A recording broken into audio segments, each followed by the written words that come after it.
Good morning. Ugh, allergies getting me. All right, so today's Talk About It Tuesday. This might get some people up in their feels. I'll admit that it's a back and forth issue for me, and I'm not 100% sure how I feel, and probably depending on the day would depend on how I feel about this. So don't crucify me just because I say something. You know, I'm gonna cover all the sides and all the things that go with this topic. So give me time, right, to see if I hit a point that makes sense to you. So lately we've gotten a lot of comments again, and it happens. Adoption fees are so high. I would adopt if they weren't so high. People can't afford that. One person said, I bet someone who can't afford that adoption fee would love that animal and do everything they can for it. No one's denying that. First of all, let me just say that adoption fees, at least ours, are less than getting the animal vetted at your private vet with all that we put into our animals. That much I can promise you. If you don't believe me, take everything we do, go to the vet, and find out how much that would be. Most of it you can't even do in one vet visit, but let's assume you could. You're either going to find that, I mean, unless you got a super low vet, but even a Rascal Clinic is going to cost you right about the same as an adoption fee with us. And that is considered a low-cost clinic, despite some people saying it's not. When an 80-pound dog through our Rascal Clinic costs you $150 to get it spayed or neutered, doesn't matter if it's a boy or a girl, trust me, that 80-pound male is going to be more than $150 at a private vet, and a female is probably going to be way more than that, right? So, first of all, adoption fees are based a lot on what kind of costs are we putting into these animals. They are not willy-nilly numbers that we just whip out of the air. You know, we also get some of our animals done spayed and neutered on the Rascal Clinic. A spay and neuter between the private vet that we work with, who does give us a discount, and Rascal, anywhere from $105 to $130 per dog. Okay, so out of $225, most of it just went in to get that dog altered. We still test it and vaccinate and microchip and flea and tick and put it on heartworm preventative. And that's just the actual stuff that goes into the animal. You also have to remember that we have to pay people to come to the shelter to take care of them. And we still have to pay electric and water and propane and all the other things that go into keeping them warm or cool and keeping their vaccines cold and taking care of them. And unfortunately, until there are about either a dozen people who want to donate 40 hours a week time to us, or I don't know, like 30 people who donate 4 hours every single week and on certain days, and we keep it all level, we have to have a payroll, because without people coming in to guarantee to take care of these animals, we can't guarantee to be open, we can't guarantee we can take care of them, and we don't want to be that place that, well, we had 2 volunteers today, so we actually got to clean the dog kennels today. Tomorrow we only got 1 volunteer for 2 hours, so we only had time to feed. That's not a good way to do things, right? So we do have to have a payroll. We do rely on donations. Grants are very, very tiny portion, and I'm talking less than $10,000 a year. Yeah. We're a very tiny shelter, so we don't get those big, flashy thousands and thousands of numbers to help us get somewhere. So it is difficult for us to get grants. I went to a class a few months ago, and literally they said all of the rural shelters like ours combined get 3% of the grant money. 3% split between all of us little rural shelters. It's not a lot. So our chances of even getting these bigger grants, not great. And right now we don't have our own vet, which comes with its own cost, as you can imagine. You know, these people went to school, they spent a lot of money. Obviously they need to get paid too. Most shelter vets do not drive fancy cars unless they are married to a rich person. So, you know, our fees are right where they need to be. And many times, a lot of the dogs get adopted out for less than we actually spent on them. That's also just a fact. And every single cat, every single cat is adopted out for less than we spend on them. Plain and simple. If we adopt out an adult cat at $75, that is the spay and the rabies alone. Nothing else. We haven't done anything else to that cat yet. So even if there is a little money left over on the occasional dog or puppy, it goes to helping cover the cost of the cats or the other dogs. And the older the dog gets, the more expensive they get. You know, an older dog who needs a dental, there's a good $300 or $400 right there by themselves. But we get it done so the adopter doesn't have to incur that cost as soon as they adopt. So while we would love for the fees to be low enough to keep everybody from having a problem, there also comes another question with that, right? Like the free adoptions, the really low adoptions costs. When people tell me, and again, I go back and forth on this, so don't fight me here yet. Listen, let's just hear me out. When somebody says, I can't afford $225 for that dog, or recently I was told $175, because they just don't have the money, they're on a strict income, different things. What concerns me about that is what happens next year when that animal needs to see a vet and get those vaccines redone, get that testing done.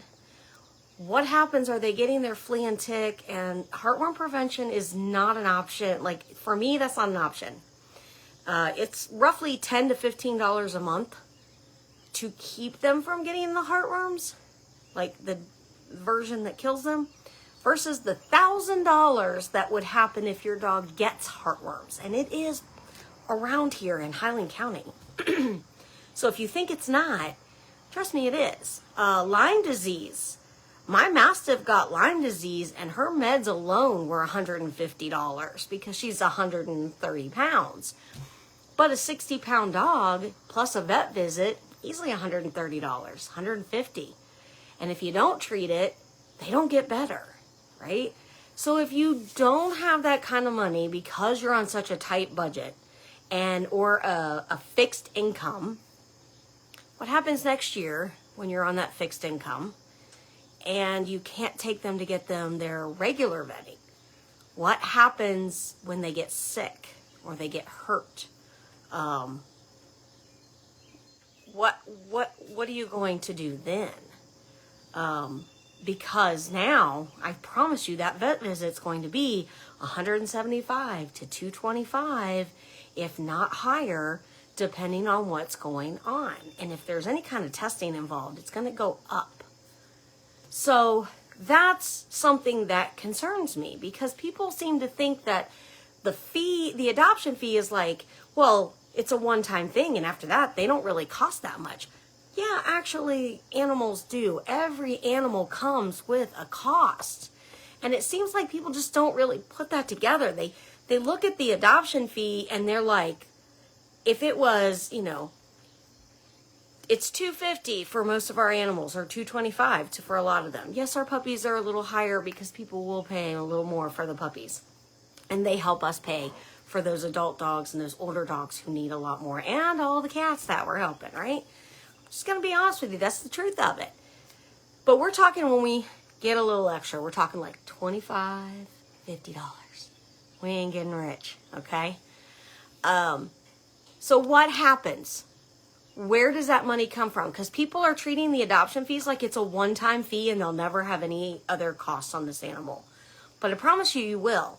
Even if it takes, say you skip the yearly vaccines and you get lucky enough that your animal never gets heartworm and it never has Lyme disease and it never has any other issues, and somehow you skate through.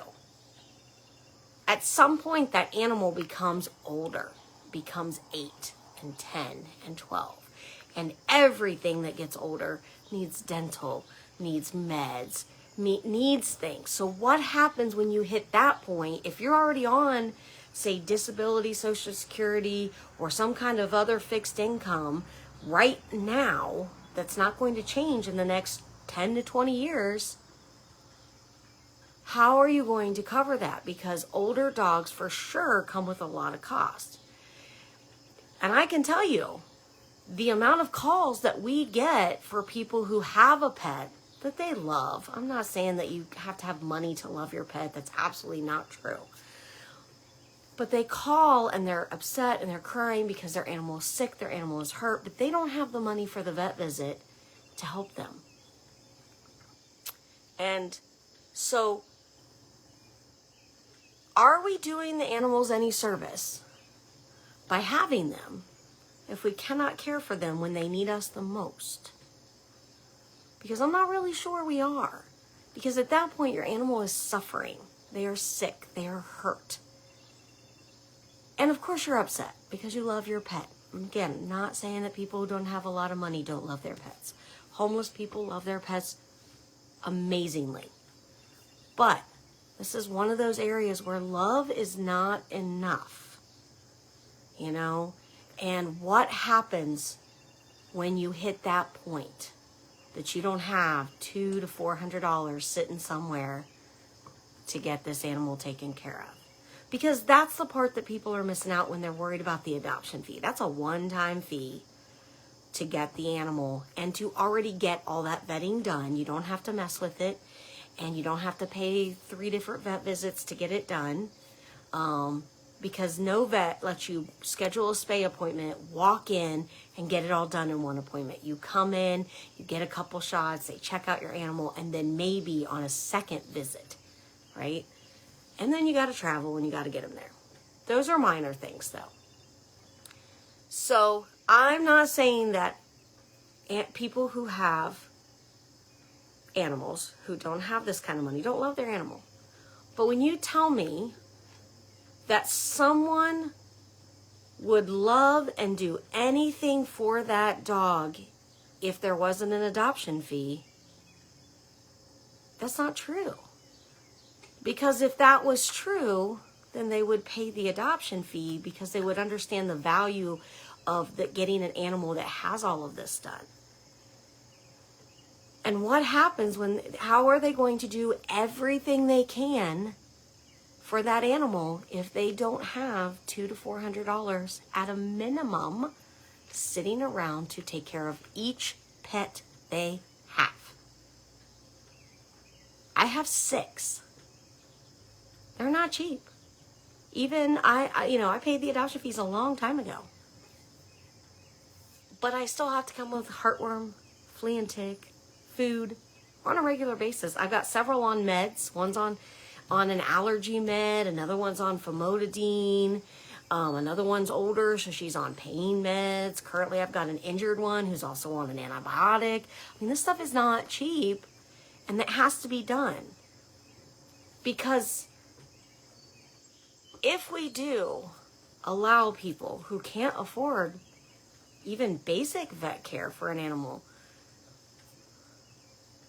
are we allowing suffering to happen when they can't afford to take them to the vet? I'm not saying they don't love their animals, so don't shoot me. I'm sure they do. But that's the thing. Like, I know there are plenty of animals that need somewhere to go. Absolutely. But are we doing them a service by sending them to places that don't have the means or the ability to do what they need? Not extra stuff, not daycare, not fancy stuff. I don't even do the lepto shot for my dogs. I probably should, but it's one of those expenses that I've had to say that's where I draw the line, right? So not all that, you know, I don't do the flu shot either, right? For me, those are kind of extra things. So take those out, and the basics, your DAPP, your rabies, and your flea and tick, your heartworm, getting them tested, because you can't get the heartworm without getting them tested. Things like that. Are we really doing them any good? Because those are the exact places, those exact homes, those exact people that people are then reporting to the humane agent because they're not taking care of the animal. They're not taking them to the vet. They're not doing what is needed. The animal is skinny despite feeding them, which means there's a medical problem. And a lot of times it's as simple as worms, or it's Lyme disease or heartworm. Those are not as simple, but fixable, preventable. So it feels like a circle of, so we let people adopt these animals who really don't have the means to take care of them. And by no means am I suggesting that we start taking people's incomes and making our own decisions. That's not our place.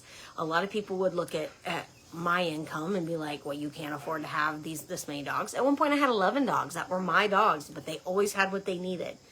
So you can't do it that way. But we send them out to people on these low cost, free situations.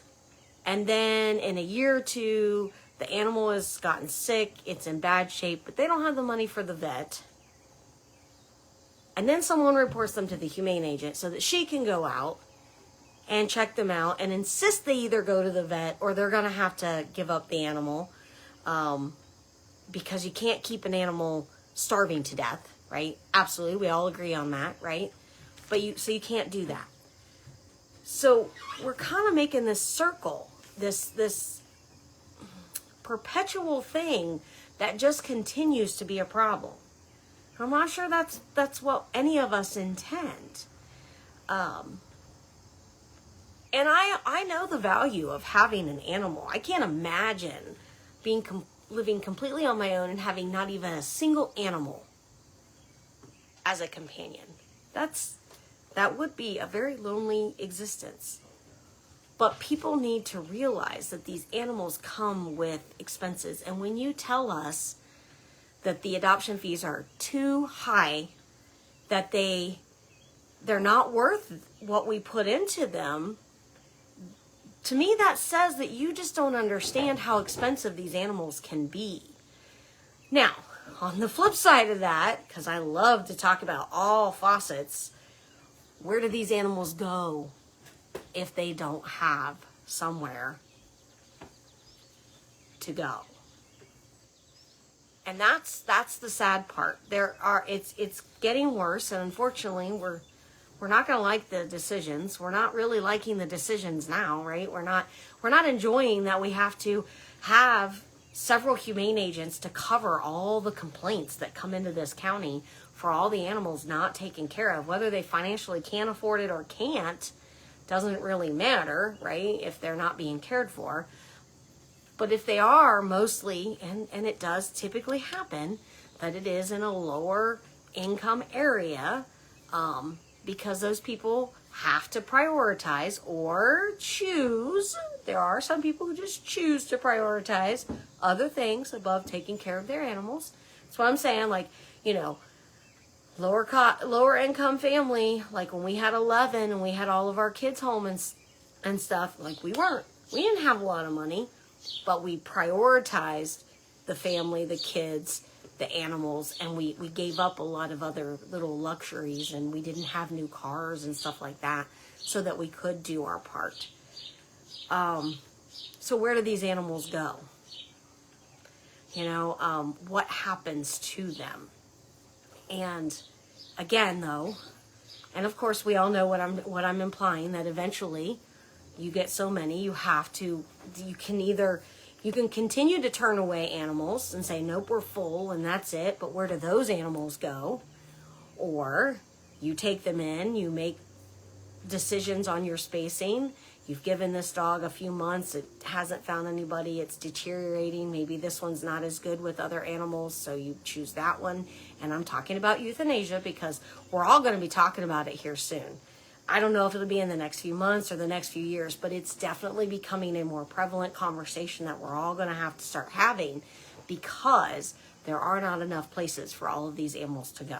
Forget about breed, forget about size, forget all the restrictions and all the other things that come with it. There aren't enough places for the animals that are in the shelters. That's a whole nother topic. I'm going to get to that next week. But are we doing these animals any favors by letting them leave to live with people who can't afford the vetting, who can't afford to take care of them, other than to feed them and maybe get them flea and tick every month? When they get sick, is it then okay to euthanize because they're not going to get the care they need and now they're suffering?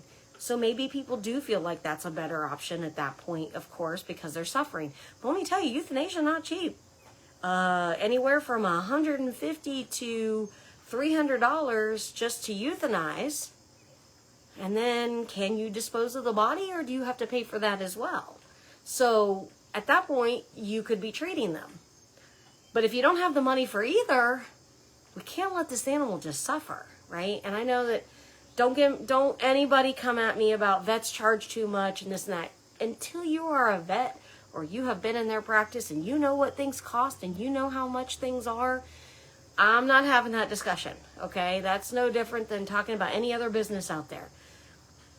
People treat vets like they treat us, that we should just do it all for the heck of it, completely free, and then the money just falls from the sky. Like, I'm not, that's a whole nother situation.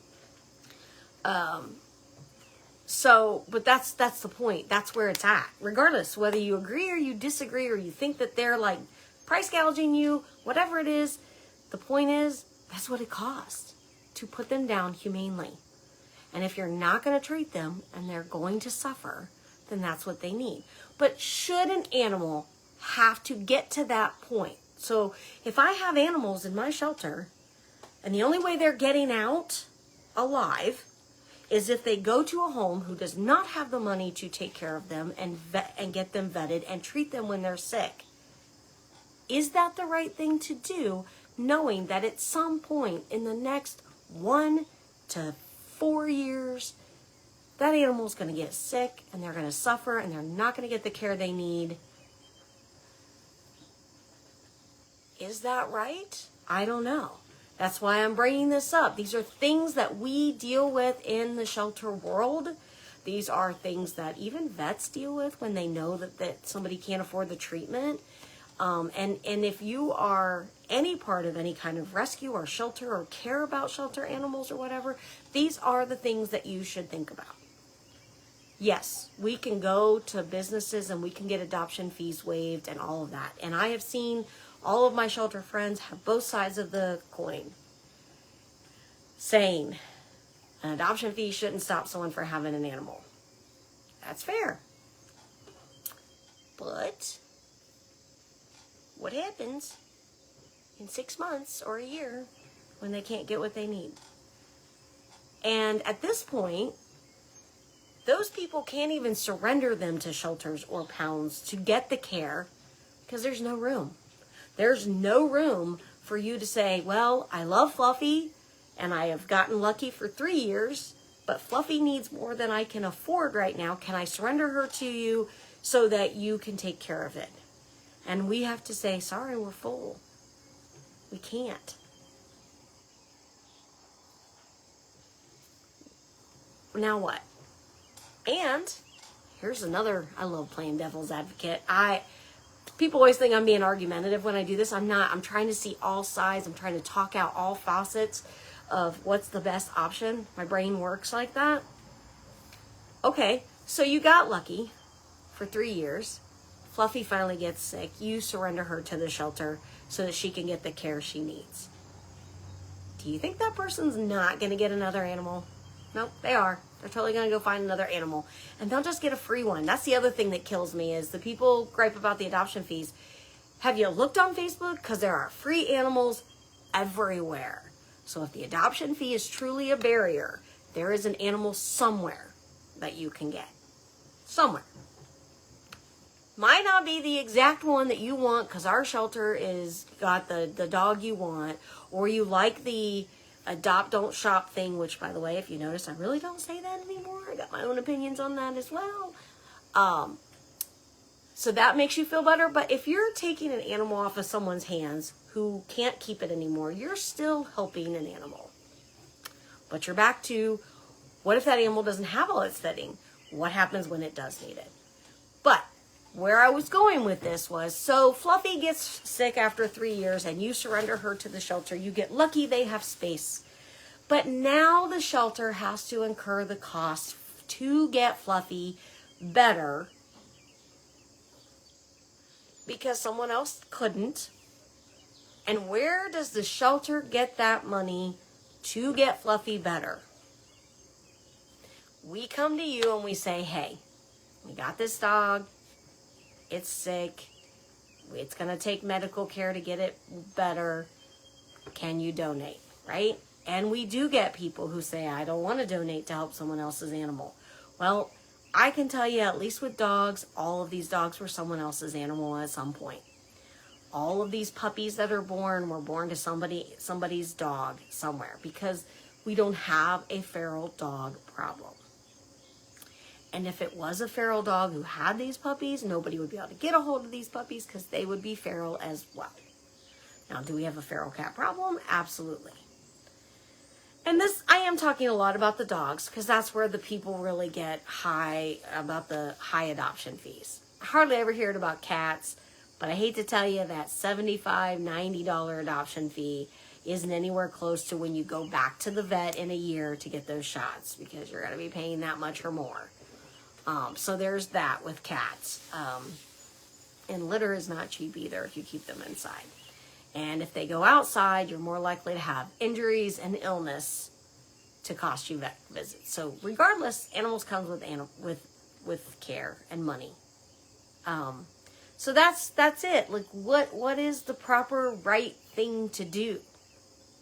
And this is not a saying that most people are going to enjoy. But there are worse things than death.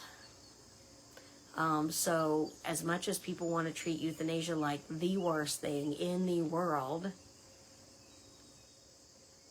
there are worse things than death. Think about Little River, our Dalmatian, who came to someone paid a couple $100 from some puppy breeder and took him home, put him on a chain.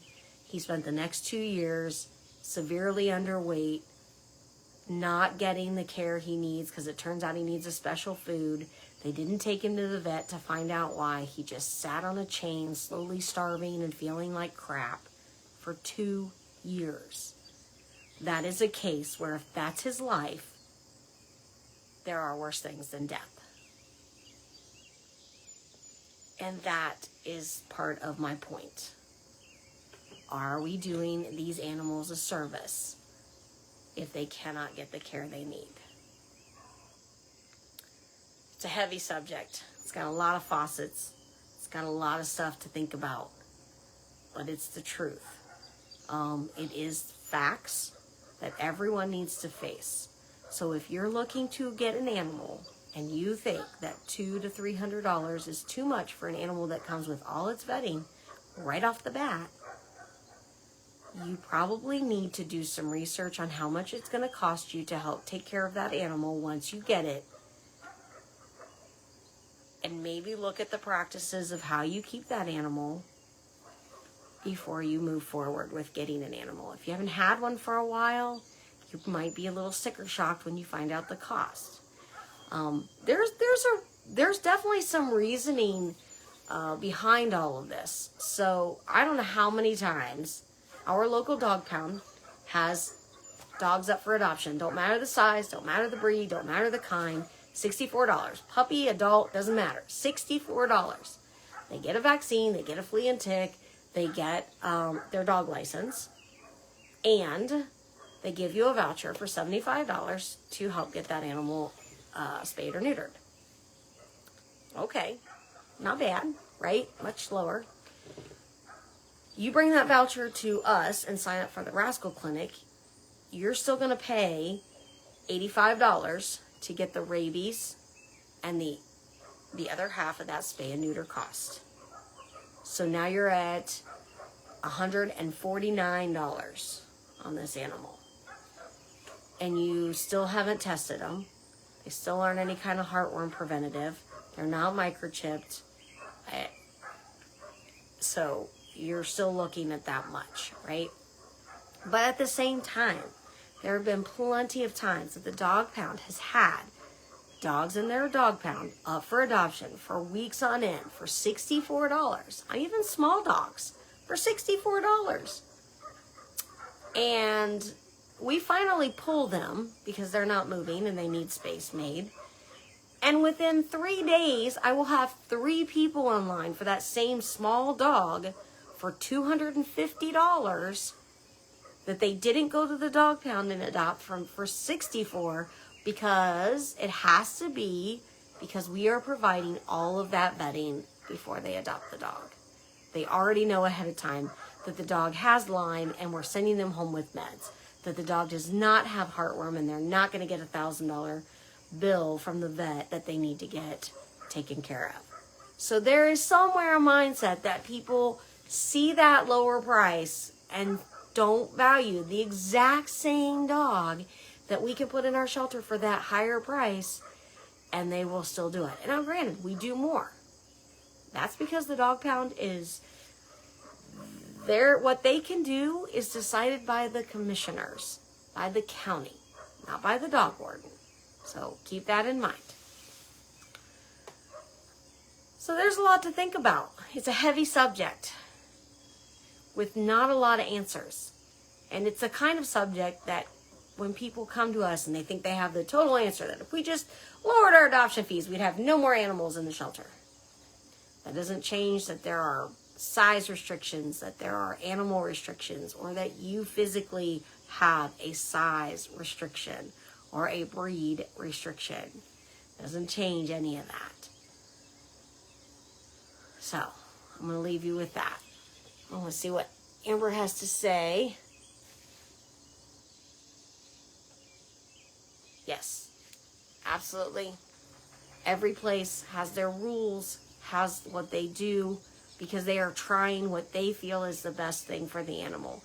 And that is all any of us can do, is hope that we are making the right decisions as best we can for the animals. Because when the animals come to us, whoever us is, whether that's us, the dog wardens, a rescue, anybody who is taking in these animals to try and help them, is trying to do what they feel is the best outcome for that animal. And if any of us had the exact right combination of do this, don't do that, we would be sharing it, and we would all be practicing it, and we would all hopefully have a lot less animals. But there is no one combination. Nobody has all the answers for the problem. And that's why we're still here. So think about that. Share it. More people need to think about it. I think that is something that there's some missing out of there. They just think about loving an animal. There's a lot more to loving an animal. It's almost, think about it. There's a lot more to loving a child, right? You can have a child, you can love them, but you do have to be able to provide what they need. And they need more than just a food and roof over their head. They need education. They need, discipline. They need rules. They need guidance. They need caring. They need to be listened to. They need a lot. That is a lot more than just, I love you. All right. Have a good day.